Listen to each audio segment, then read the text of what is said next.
You know what separates those who retire comfortably from those who struggle? It's not luck.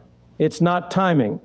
It's ownership of specific wealth-building assets most people completely ignore. In the next few minutes, I'm going to walk you through these 5 critical assets that I've studied and advocated for throughout my entire career as an economist. And if you stay with me until the end, you'll discover exactly how to position yourself for financial security that doesn't depend on politicians, market crashes, or economic uncertainty.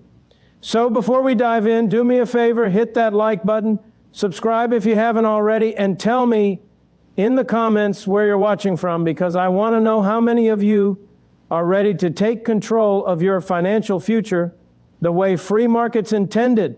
The foundation of your financial independence starts with understanding real wealth. Let me tell you something I learned early in my career, something that transformed not just my understanding of economics, but my entire approach to personal wealth. Real wealth isn't what most people think it is. It's not about how much money you have in the bank. It's not about your salary. It's not even about your net worth on paper. Real wealth is about ownership of productive assets that generate value regardless of what's happening in the political arena or the broader economy. I spent decades studying monetary policy, analyzing economic systems, and observing what actually creates lasting prosperity for individuals and families. And here's what I discovered.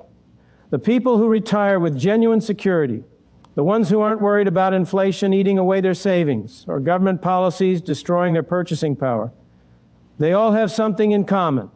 They own assets that work for them. They've positioned themselves to benefit from the productive capacity of the economy rather than just participating as employees or consumers. Now, you might be thinking, Milton, I'm just a regular person. I don't have millions to invest. How can I possibly build the kind of asset base you're talking about? And that's exactly the question I want to address, because this isn't about being wealthy to start with. This is about making intelligent choices with whatever resources you have available. I've seen people with modest incomes build substantial wealth by understanding these principles, and I've seen high earners squander every opportunity because they never grasp. Real assets actually are. Let me ask you something personal, and I want you to really think about this. Are you currently dependent on a single income source? Are you trading time for money with no ownership stake in anything? Do you worry about what would happen if that income disappeared tomorrow? If you're nodding your head right now, you're not alone. Most people are in exactly that position. They've been conditioned to think that working hard, saving money, and hoping for the best is a sound financial strategy. But let me tell you, from decades of economic analysis, that's not a strategy. That's a gamble. And it's a gamble where the odds are stacked against you, especially when governments can inflate away your savings overnight. The first critical asset you must own is equity in productive businesses. Now, I'm not talking about speculating on hot stock tips or chasing the latest market trends. I'm talking about owning shares in companies that produce real goods and services that people actually need. When you own equity, you own a piece of the productive capacity of the economy. You benefit when that company creates value, when it serves customers, when it innovates and grows. This is fundamentally different from holding cash, which is just a claim on value that can be printed into oblivion by central banks. During my work with the Federal Reserve and my studies of monetary history, I witnessed firsthand how inflation destroys the purchasing power of currency. I saw what happened in the 1970s when inflation ravaged savings accounts and fixed incomes. The people who survived that period with their wealth intact, they were the ones who owned productive assets, not cash. They owned businesses, real estate, and equity stakes that could adjust their prices and revenues as the value of money declined. That's not theory. That's historical fact. And it's a lesson that too many people have forgotten or never learned in the first place. Why physical assets and property rights are your shield against economic chaos. Now, let's talk about the second and third critical assets, because they work together in a way that most people don't fully appreciate. I'm talking about real estate and precious metals. And I want you to understand why these aren't just investments. They're insurance policies against the very policies I spent my career warning about. Real estate, particularly income-producing property, gives you something that paper assets simply cannot provide. It gives you control over a physical asset that serves a fundamental human need. People need places to live. Businesses need places to operate. And when you own property that generates rental income, you've created a stream of cash flow that adjusts with inflation. As the cost of living rises, so do rents. As the value of currency declines, the nominal value of your property increases. You're not just hoping to preserve wealth. You're positioned to benefit from the economic realities that destroy the savings of those who only hold cash. I remember analyzing housing markets throughout the 1960s and 1970s, watching as property owners saw their assets appreciate, while inflation ate away at the savings of those who kept their wealth in banks. It wasn't magic. It was simply the market mechanism working exactly as economic theory predicted.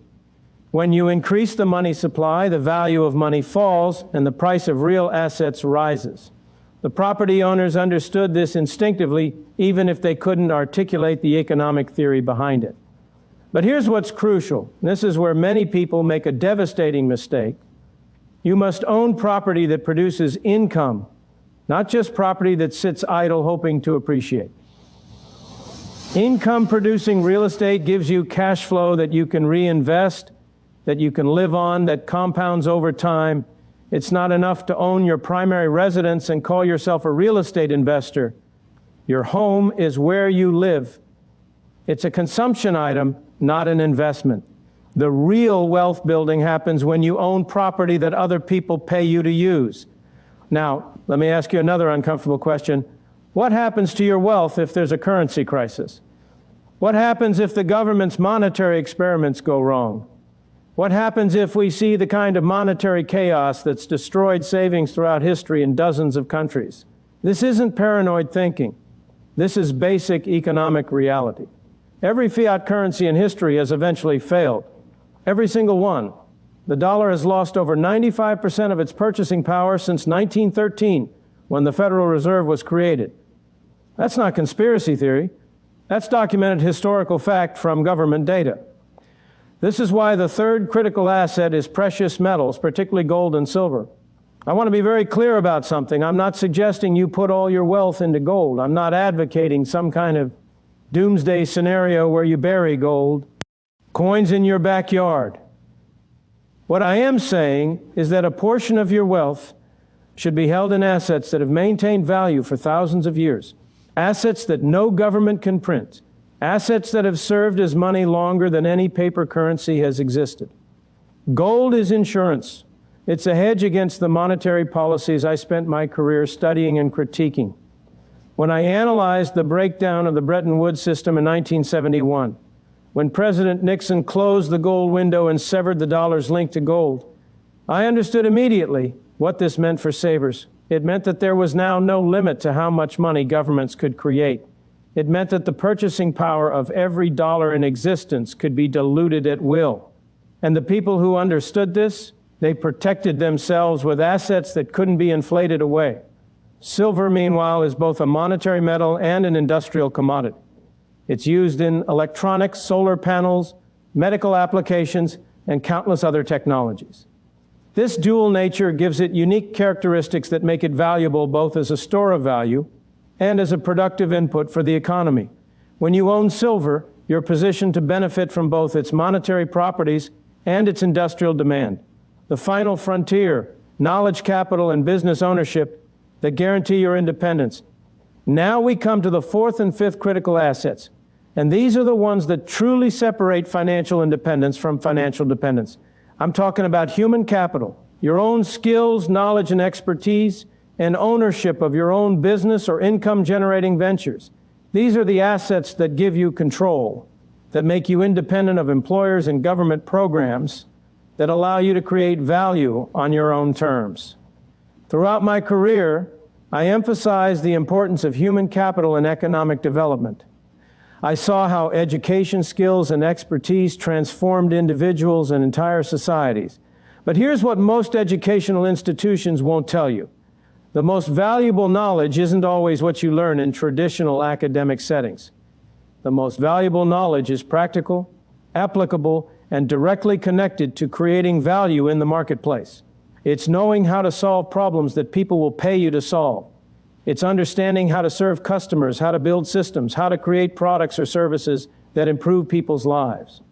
When I taught at the University of Chicago, I encountered countless brilliant students, but the ones who built real wealth weren't necessarily the ones with the highest grades or the most prestigious degrees. They were the ones who understood how to apply their knowledge to create economic value.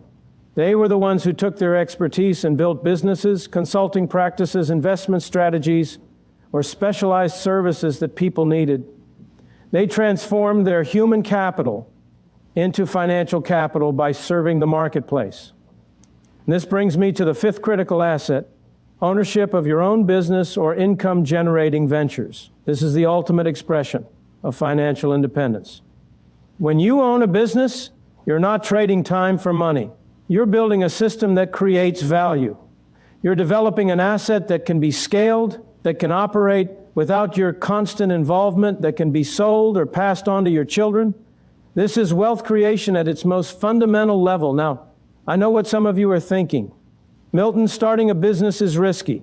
Most businesses fail. I don't have the capital or the expertise or the time.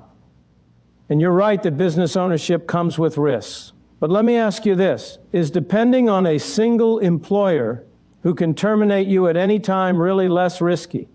Is hoping that government programs will take care of you in retirement really a sound strategy? Is putting all your financial security in the hands of others truly the safe path?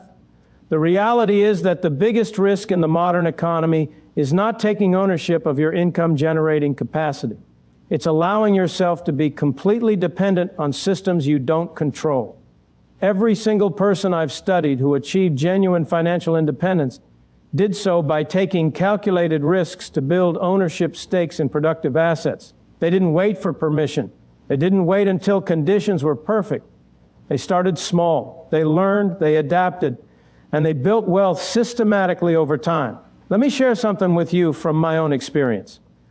When I started my career in the 1930s during the Great Depression, economic conditions were terrible. Unemployment was astronomical.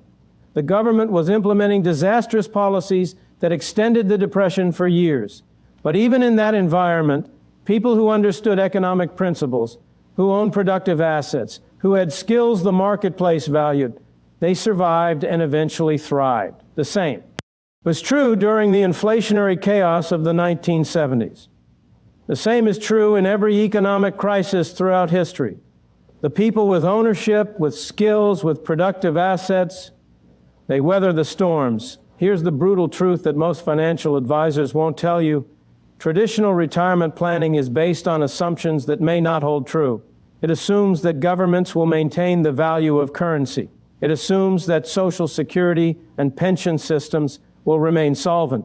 It assumes that financial markets will continue their long-term upward trends. These are big assumptions, and history suggests they're often wrong. The people who retire with genuine security are the ones who've built multiple streams of income from assets they own and control, not the ones who've simply saved money and hoped for the best. So let me bring all of this together for you. The 5 critical assets you must own before retirement are equity in productive businesses that generate real value, income-producing real estate that provides cash flow and inflation protection, precious metals that serve as insurance against monetary chaos, human capital in the form of valuable skills and knowledge, and ownership of your own business or income-generating ventures that give you control and independence. These aren't just investment suggestions. They're the foundation of financial security in an uncertain world. They're how you protect yourself against inflation, against economic downturns, against government policies that destroy wealth. They're how you create a retirement that isn't dependent on politicians keeping their promises or markets always going up. They're how you take control of your financial future instead of hoping someone else will take care of you. Now, here's what I want you to do today, right now. Look at your current financial position honestly. How many of these 5 assets do you currently own? Are you dependent on a single income source? Is all your wealth tied up in cash or government bonds that are being inflated away? Are you building equity and ownership? Or are you just hoping to save enough to get by? Whatever your situation, start taking steps today to build ownership in these 5 critical areas. Start small if you need to. Buy shares in a quality business, save for a down payment on rental property. Buy some silver coins, develop a valuable skill, start a side business. The specific actions don't matter as much as the direction you're moving. Your financial independence depends on ownership, not hope. It depends on assets that work for you, not just trading your time for money. It depends on understanding economic reality, not wishful thinking about government programs or market performance. You have the power to build genuine security, but you have to start now. You have to take ownership of your financial future. And you have to position yourself with the assets that will sustain you regardless of what economic chaos comes our way. The choice is yours. The time is now. Build your asset base. Take control of your destiny and create the retirement security you deserve.